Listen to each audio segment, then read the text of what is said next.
Locked On NHL, your daily podcast on the National Hockey League.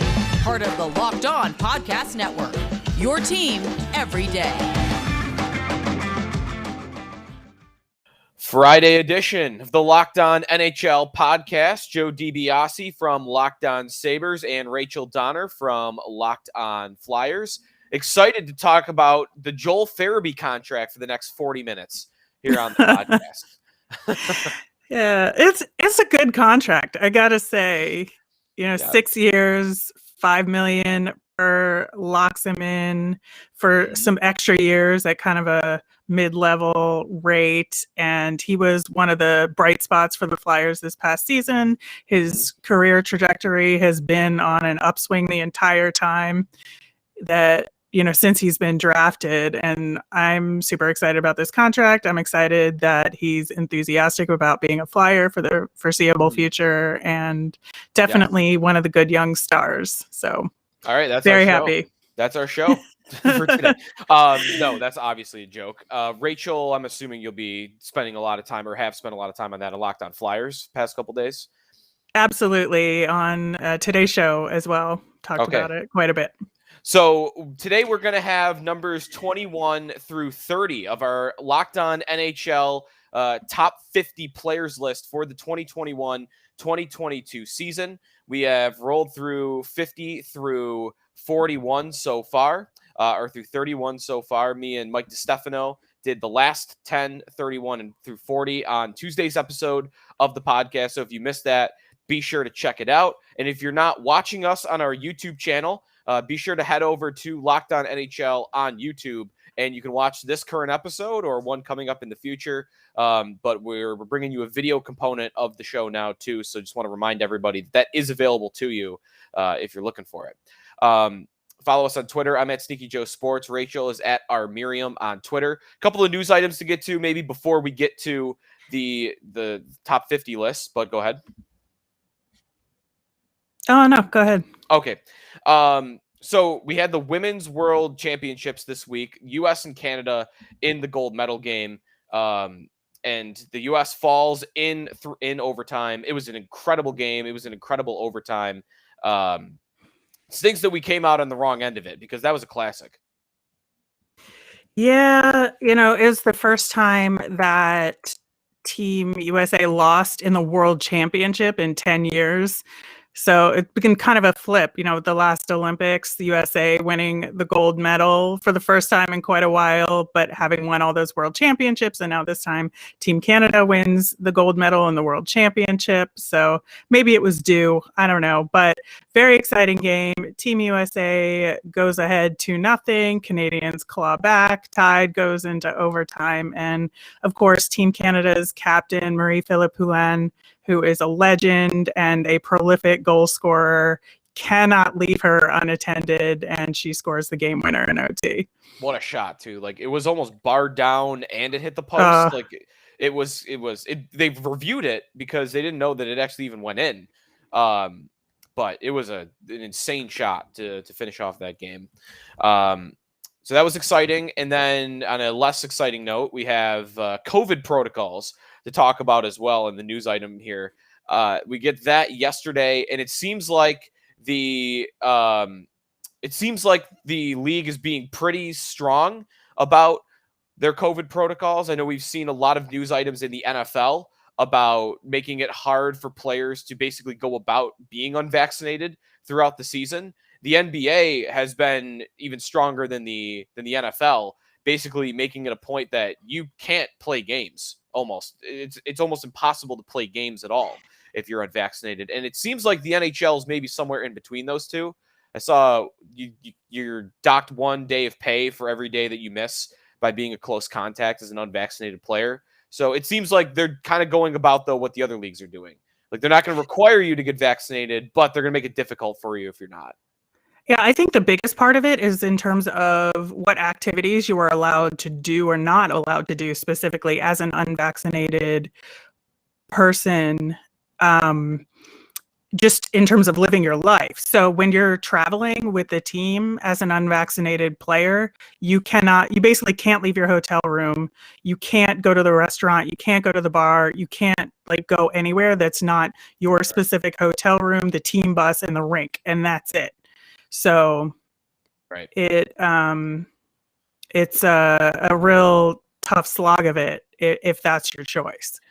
According to the new protocols, also NHL teams can suspend unvaccinated players who are unable to participate in club activities. So it makes it easier for teams to kind of create roster flexibility, cap flexibility, whatever they may need.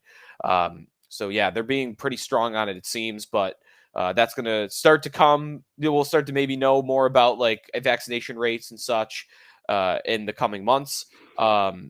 But we'll see. This preseason and training camp really gets going this month. So we also have from the Ottawa Senators today that Brady Kachuk and his camp are frustrated at the state of contract extension talks with the Senators. He's a restricted free agent, and they have to sign him. That's why it's weird that he's saying, and the report is, which I imagine it's coming from his camp, that there's no legitimate offer on the table from the Senators. So I don't really know what they're waiting for, because the offseason is basically over with. You're not going to make any major moves at this point to fill out the rest of your team. Like, your team should be your team at this point, largely. The Senators are $28 million under the salary cap floor, let alone whatever they do with Brady Kachuk. They almost have to do other things to reach that cap floor. I know Drake Batherson is also an RFA, but I mean, those two players, even with Kachuk, if you paid him big now, you're not getting to that cap floor. So I don't know what they do, but they have to pay Kachuk. That's why it's weird that this is almost even happening. It's very strange to me, especially because he is such a centerpiece of this Ottawa Senators team. And, there's not a ton of that going around quite yet. They have, a lot of prospects waiting in the wings, but I can't even imagine why you wouldn't want to give your fans confidence that you're putting something meaningful together here and, trying to put the conflict behind the scenes behind you. Like, it just seems baffling to me. Sabre fans, I'm already seeing on Twitter, like, their immediate jump is to, can we get Brady Kachuk in a Jack Eichel trade? I don't know. I don't know if all of the frustration would be contract related, but that's their best. If he's not their best player right now, he's their most valuable player. With Thomas Chabot, like that young core they're bringing up, like he's the main guy up front, next to Tim Stützle, and I mean those are really the two guys. They don't have a ton going on up there. All right, let's. You can get, of course, plenty more on that situation. I'm sure they'll be spending a lot of time on it on Locked On Senators. But let's jump headfirst into our top 50 NHL players list for the 2021-22 season, and we will start with number 30 on our list today. We are doing 30 through 21, and the first name we get to is Elias Pettersson, center for the Vancouver Canucks, at number 30 on the list. Only played 26 games last year due to some injury issues, but he got 21 points in those 26 games. He's been just under a point-a-game player for all 3 years of his career, 66 points in each of the previous 2 seasons, in 68 games and 71 games in his first year and his second year. I love the player. He maybe, though, would you think he's maybe plateaued a little bit since that rookie season? Because when you have 66 points in 71 games, I think people might be thinking you have another level to your game. Like, you were really good and you were a good number one center, but can you be like an elite number one center? And to me, while he's been great the past 3 years, I'm not sure he's made the jump to like an elite player. I think so, but I also think this range is very, very, very good players that aren't elite players. So maybe this is the right spot for him. And especially with the injury this past season, it's really hard to tell where he would have wound up, overall in the point rankings for the NHL. But, like you said, he has been performing really well. And what he did play this past season was really good. So I think it's an appropriate spot for him, especially because I think, between him and Quinn Hughes, they are the Canucks right now. Yeah, similar to what we just said with the Senators. Like, I mean, they may be a little bit further along. I mean, maybe they almost definitely are. But those two guys as being like the pillars of your front end and your back end, they should have a bright future. They do have to figure out a contract with him. We mentioned Brady Kachuk's a restricted free agent. Elias Pettersson is also still a restricted free agent as we sit here on September 3rd, just weeks away from training camp. I have not read anything on the state of those contract talks. Have you? I don't think there maybe is a No, lot. and the aforementioned Quinn Hughes is also awaiting a contract, so Right. should be interesting there. Canucks, you should probably get going on that if I were you. Number 29 on our top 50 list, Gabriel Landeskog of the Colorado Avalanche, captain of the Colorado Avalanche. I think he's still the youngest captain in NHL history. He was when he was named captain long ago. 52 points in 54 games this past season. Almost left, it seemed, for the Seattle Kraken. It seemed like a lot of people thought that was going to happen. It didn't. He returns to Colorado to continue playing with Nathan MacKinnon. Over a point a game player, by the way, in the playoffs last year. I should have mentioned that. 13 points in 10 games played. I've always liked Landeskog as a player. I think this is a very appropriate ranking for him because it's also, I read off the point totals, but he's more than the point totals. He is. It's a really fascinating thing. It makes me simultaneously drool and angry what line they have in Colorado. And, we're going to talk about Mikko Rantanen today. Spoiler alert, but you've seen the list. Yeah. So I think that the combination with MacKinnon, Rantanen, they are a top 3 line in the league in expected goals percentage, expected goals for. Landeskog himself is pretty solid defensively as well, which I think gets underplayed a little bit. Yeah, physical too. Like, he's the first guy that's standing up for teammates in a fight. He's throwing his body around. He's like a perfect playoff player. I almost would want to qualify him as a power forward, but I'm not sure. There's always seems to be a size bias with when you get that label. Like, I don't know if a guy that's only 6 foot can be qualified as a power forward, but just the physicality he plays with makes me kind of want to consider him that, but I would recognize that he's not out there. He's not this massive human being that's the biggest player on the ice really at any point, but a solid all-around player, just really good. I would really think at everything. He might not have one elite trait, but he's just solid at everything. And it's why he got that contract in Colorado. He's been the leader there, and he's been riding shotgun with Nathan MacKinnon. You mentioned another name on that line that we'll get to pretty quickly here. But first, we'll get to number 28, Mathew Barzal of the New York Islanders. This is one of my favorite players to watch in the league, and maybe it's because he kind of stands out from the rest of his team. The Islanders are a lot of, like, kind of what I mentioned with Landeskog, solid two-way play. They do have good goal scorers, Brock Nelson, Anders Lee, Josh Bailey. But, like, where's that flash coming from on that team? It's almost always from Mathew Barzal, like coast to coast, carrying it through the neutral zone, getting things set up on the power play, like these crazy dekes and stick handling moves that no one else on that team is really pulling off. The numbers, the production are not as high as maybe you would think his skill set is. I don't know, though. I've thought that he could have had more production, more offensive totals, maybe if he had played in a different system, because on that team, that system, it's a lot about, just limiting other teams' scoring chances and not as much about just, hey, go out there and score. Yeah, I actually had him much lower. I had him at 39. Okay. And the reason behind that is, his production was not as high as you would expect it to be. He had a 10-game stretch without a goal this past season, and that was partially due to the fact that Anders Lee went down. And I think that one of the primary marks of an elite player is to be able to produce no matter who you're playing with. Sure. And that hit him pretty hard. I mean, he got back there in the end, and especially, I think, once he got used to the playoffs, it kicked back into gear, and he was scoring at a pretty good pace after those first few games. But I think that he's just not quite there in terms of being the star on his own. Yeah, that's a good point about him without Anders Lee, because especially with him playing center, and you're usually the guy that's driving the play up and down the ice, you would want to think that those guys are even less reliant than their wingers.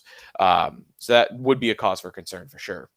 All right, number 27, Patrice Bergeron of the Boston Bruins. Plenty of years prior, he would have been higher than this, but he's getting up there in age a little bit. He's losing his speed maybe a little bit, but still a great all-around player.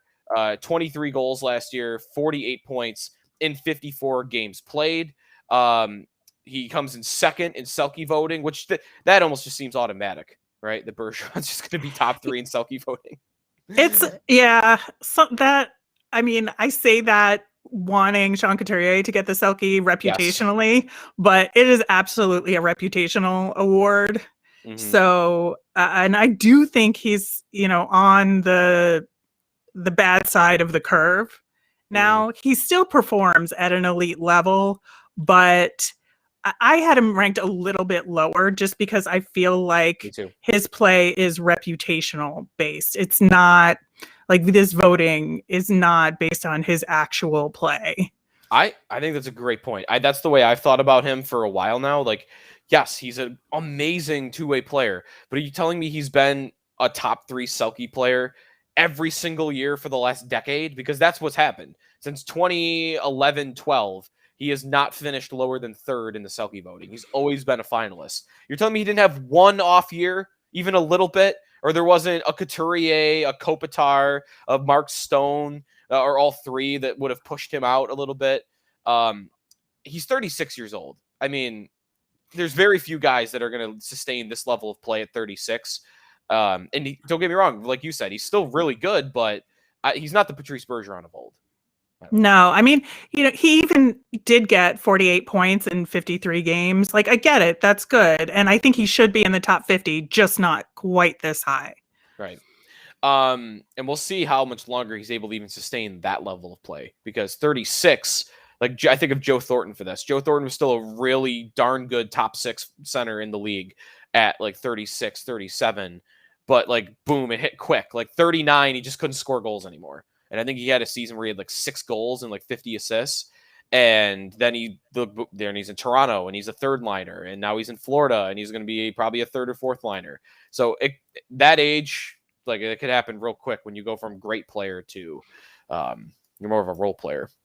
All right. Before we get to 26, through 21 on our list, want to encourage you to head over to betonline.ag. It's your number one spot for all the pro and college football action this season. And we do have college football underway. A great game last night between Ohio State and Minnesota to really kick off the big games of the college football season. We've got a big weekend coming up with Clemson and Georgia, Notre Dame and Florida State. You got some big games coming up. Head to the website betonline.ag or use the mobile device to sign up today to receive your 100% welcome bonus. And be sure to take advantage of their opening day super promo. Make a bet on the Thursday, September 9th season opener, which we're under a week away from, by the way, between the Super Bowl champion Buccaneers and the Dallas Cowboys. And if you lose, your wager will be refunded up to $25 for new customers only when signing up and using the promo code NFL100. BetOnline is the fastest and easiest way to bet all of your favorite sports, from football, basketball, boxing, right to your favorite Vegas casino games. Don't wait. Take advantage of all their great offers available for the 2021 season. BetOnline, your online sportsbook experts. Remember to use the promo code LOCKEDON. Does this sound familiar? I certainly know it is for me. Got so many different devices for streaming. One device to catch the game live, another for my favorite TV shows. I got sports highlights coming up on my phone. And then I've got my neighbor's best friend's dog's login for all the other good stuff. But there's a simpler way to get all that entertainment you love without the hassle, and a great way to finally get your TV watching together. It's called DirecTV Stream. And it brings your live TV and on-demand favorites together like never before, so you can watch your favorite sports, movies, and shows all in one place. No more juggling remotes, no need to buy another device ever again. But the best part, there's no annual contract. So get rid of the clutter and the confusion and get your TV together with DirecTV Stream. You can learn more at directtv.com. That's directtv.com. Compatible device required. Content varies by package. Joe DiBiase, Rachel Donner here on the Locked On NHL podcast. Our Locked On NHL Top 50 list continues as voted on by the Locked On NHL local experts. We are at 26 on the list, and it is Jonathan Huberdeau, left winger for the Florida Panthers, a player I've always liked. He's really seen a big rise in his totals in the last couple of seasons. 2017-18, he's got 69 points in 82 games. And at the time, that was a career high for him. The next year, big jump to 92 points in 82 games. And he's been over a point a game player ever since. 78 and 69 the year after that. And then this past season, 61 points in 55 games. Some of that's helped by playing with Alexander Barkov, but to me, he's not really that reliant on Barkov. He played a lot with Sam Bennett towards the end of last season and still put up some pretty good production. I'm interested to see who will play with this season. I think Sam Reinhart might end up playing center for the Panthers. So maybe they want to kind of split up Huberdeau and Barkov, spread the wealth a little bit. But either way, whoever he's playing with, I like Huberdeau as a player a lot. And I had him only a smidge lower. He was in this range for me, but I think I had him closer to 30. Yeah, I actually had him a little bit higher than this. And something that I think is a little bit of a trend with this section of the list is that we have a bunch of top 10 or close to top 10 scorers in the league, but in the next tier down, which I find fascinating. Jonathan Huberdeau was 12th in point producers this past season, which is pretty remarkable that he, like to your point, has been able to maintain this high level of scoring throughout his career, starting from being that Calder winner all the way up through now. And I just don't see that changing anytime in the near future. And he is, again, just a cornerstone of the Florida Panthers. And I just think that he is a little bit higher than where he wound up on this list. Number 25 is Patrick Kane, right winger of the Chicago Blackhawks. What's your opinion of Kane? Because I go back and forth. It's so hard to talk about him. I know. It is so hard to talk about him rationally because he's not a good person, in my opinion. And so it's hard to sometimes separate who he is versus what he does on the ice. I think that you really cannot deny what he does out there on the ice, especially this past season without Jonathan Toews there. And the team itself is pretty mediocre. It's not the worst, but not the best either. And yet, he was 7th overall in scoring this past season in a difficult situation for him and his team. He's tied for 2nd among right wingers in scoring this past season. And he has a tremendous presence out on the ice. So, in some ways, I think Patrick Kane, from a hockey perspective, should be ranked a little bit higher on this list. Yeah. I think I had him lower, actually. He, to me, is curious as a player in that the offensive production is so high. It is so elite. The stick handling, like the goal scoring ability has not gone away either. But the guy just gets run over in his own end. Like that is true. His defensive that is a very metrics, fair point. Like he gets smoked back there. And these other names that we've just mentioned, that's not true about Huberdeau. We know it's not true about Bergeron. Barzal it is to an extent, but not as extreme as Kane. Pettersson, it's not really true about. Landeskog, it's certainly not true about. So to me, like the guys that are putting up these totals, we've got around this area of the list, but everyone else is a much more complete hockey player. And Kane, to me, has become pretty one-dimensional as he's entered his 30s. It's not like he was never a Selke winner anyway. But he used to be competent in his own end. And I think that's kind of gone away. And I don't know what that is. Is that just the line he's been playing on? Is that playing so much away from Jonathan Toews in the past couple of seasons? Last year, not having Toews, maybe playing a different role altogether. I don't know what it is, but I think he's taken a step back as a player, even though the offense is still there. And I echo what you said. It's hard to talk about him. It's doubly hard to talk about him as someone that's from his hometown, because he gets a lot of love here, and sometimes that can be, we'll go with annoying for this conversation. All right, so that's Kane at 25. Number 24 on our list, who we last saw on the ice being a jerk, is Mark Scheifele. Being a jerk is putting it lightly. I mean, a filthy hit to get himself suspended at the end of this past season. Of course, there's more to the player than that one action. I don't know. Do you remember him ever having moments like that before the hit? No, that's the thing, is that with this past season, he had built up so much goodwill, and he was 9th in scoring this past season for forwards, 21 goals, 42 assists for 63 points in 56 games, so above a point per game average in the regular season. Leader of the Winnipeg Jets. He's probably going to make the Olympic team for Team Canada coming up. And I think a lot of that goodwill and reputation as a quote unquote good player went out the window with that hit on Jake Evans. Right. And after the hit on Jake Evans, he almost doubled down, and that didn't help either. Like, no, he went out and said, what else was I supposed to do? Like, how about you don't obliterate the guy? Like, how about that? How about you pull up at the blue line instead of skate all the way through it without slowing down? And, I kind of get what he was trying to say, is that I'm trying to make a hockey play. But to me, you had enough time and wherewithal to know what you were doing. Even if you can hide it as a hockey play, I don't care about it. I care about the intent. And the intent on that play was to crush the guy. And you didn't have to do that at that point in the game. So it's only one moment, but that's strike one. I mean, in this league, especially, like, reputations can get carried away with guys. If he were to have another moment like that, he's not going to get the benefit of the doubt. But the player is unbelievable. I had him higher on my list because of his ability to generate play. He's got a great shot. He's got a great ability to play make.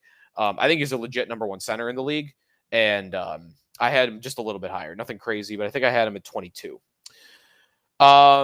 23 on our list is New Jersey Devil, Dougie Hamilton, defenseman formerly of the Carolina Hurricanes. Probably the highest player on our list that switched teams, I would imagine, this offseason. I hope that's not giving anything away. But he's now a Devil, highest Devil ranked on our list. Spoiler alert for Devils fans. I hope you keep listening. But, just a great all-around player, great goal scorer. And I think this is a fair, appropriate ranking for him. I think so too. And one of the major benefits that, unfortunately for me, New Jersey is going to be getting this season is that he was such an instrumental part of Carolina's power play success. And he just was scoring at a much higher rate than most people around him. He's amazing in the transition, a really great puck carrier. And, basically once Carolina gained the zone as a result of what he did, they were set up for success on that power play. And that'll be really good for New Jersey to have this upcoming season. I would think as someone that covers the Flyers, you'd almost like that move. My view from the outside would be Carolina they've been a legit contender the past couple of seasons, and this weakens them by him leaving. And even with Hamilton going to the Devils, I still don't think the Devils are that good. No, I don't think they're quite there yet. But when you see a good player leave a team in your division, you would like to see them go outside of the division. Fair enough. All right, before we get to the final two names on our list, rockauto.com. This episode is brought to you by Rock Auto, and with the ever-increasing numbers of makes and models, it's now impossible for your local chain auto parts store to stock all the parts you need. So why endure often pointless or seemingly intimidating questioning and wait while the person behind the counter orders the parts on your computer? You can do it on your own on your own computer. You have access to rockauto.com at home. It's in your pocket with your phone. Save time and money. Why choose to spend 30, 50, even 100% more on the same parts? For example, a Honda Odyssey fuel pump, it's $353 from a chain store, $216 from Rock Auto. It's a family business serving do-it-yourselfers for over 20 years. Prices reliably low for every customer. They've got everything you need from brake parts, tail lamps, motor oil, even new carpet. And we encourage you to discover your own car parts and discover how rockauto.com can help. Go explore their easy-to-use website today. Find the solution to your auto parts needs. Go to the website, rockauto.com, and see all the parts available right locked on in their How Did You Hear About Us box so they know that we sent you. Amazing selection, reliably low prices, all the parts your car will ever need, rockauto.com. I love talking about Built Bars. I'm a hiker and I go for long walks around the city, and the perfect thing to bring along with me are Built Bars. They're a soft protein bar, but they taste just like candy bars. And I don't know how they do it, but they have so many amazing flavors to choose from no matter what your tastes are. I personally really like the raspberry, the coconut, cherry barcia, salted caramel. And if you can't decide either, you can get a mix and match box and they'll send that out to you. But the best part is that they're healthy. Built Bar is great if you're looking to lose or maintain weight while having that delicious treat. And they are an amazing combination of being low calorie and low sugar, but also high protein and high fiber. If you're on a special diet like keto, these will fit right into your plan. So go to BuiltBar.com and use the promo code LOCKED15 and you'll get 15% off your next order. That's promo code LOCKED15 for 15% off at BuiltBar.com. Joe DiBiase, Rachel Donner, Locked On NHL. We've got 22 and 21 on our top 50 list. This is live, me reacting to this, but Jeff Merrick of Sportsnet just tweeted, hearing an announcement on the NHL participating in the Olympics is close. Expect something as early as today. So you might have news by the time you're listening to this podcast. And I hope we do have news. I hope it's positive because I've been obsessive about the NHL going back to the Olympics for next year, given how good Team USA I think is going to look on the ice. 22 on our list will be on that Team USA team if the NHL goes, I would imagine. And Adam Fox of the New York Rangers, the Norris Trophy winner. Did you see the NHL Network episode they did a couple weeks ago? It was breakout players for 2021-22 or who could break out. And I don't remember who it was, but somebody had Adam Fox listed. And I'm like, what do you mean break out? He just won the Norris Trophy. He broke out. And he was deserving of it. I was surprised they gave him the Norris because for that award, I feel like the voters sometimes they make you pay your dues a little bit. And sometimes those awards can be influenced by reputation. And Fox just kind of arrived on the scene as this elite defenseman in the league. But I thought he was deserving for sure. Oh, absolutely. And, he was by far the Rangers' best player this past season. He was second overall in scoring for defensemen with 47 points. And he played heavy minutes and was able to produce both offensively and defensively in those minutes. And, he had the most power play points for Rangers in this past season. His analytics were amazing. And it pained me to say, that a Ranger deserved the Norris, but he absolutely did. And he was quite impressive throughout the season. Yep. His expected goals for last season, I should do this by percentage. Expected goals for percentage last year. Hold on, because if I just say the number 46, I don't really think many people are going to know what that means. Even if I said the percentage, maybe a lot of people won't. I thought I had it here. 60%. There it is. 60%, which I mean, by analytics metrics, like that is as high as you're really going to get. He was that good. I mean, puck carrier, playmaker, great passer. I mean, he's just kind of got all of what I would want in a current defenseman in the league.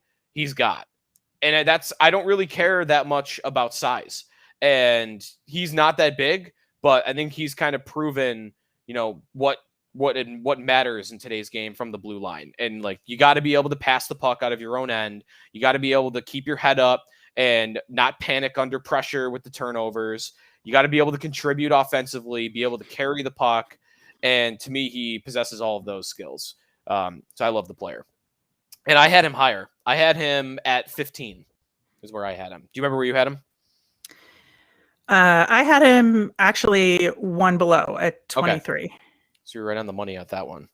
And then 21 on our list, our final player for today, Mikko Rantanen of the Colorado Avalanche, right winger, riding shotgun with Nathan MacKinnon and Gabriel Landeskog.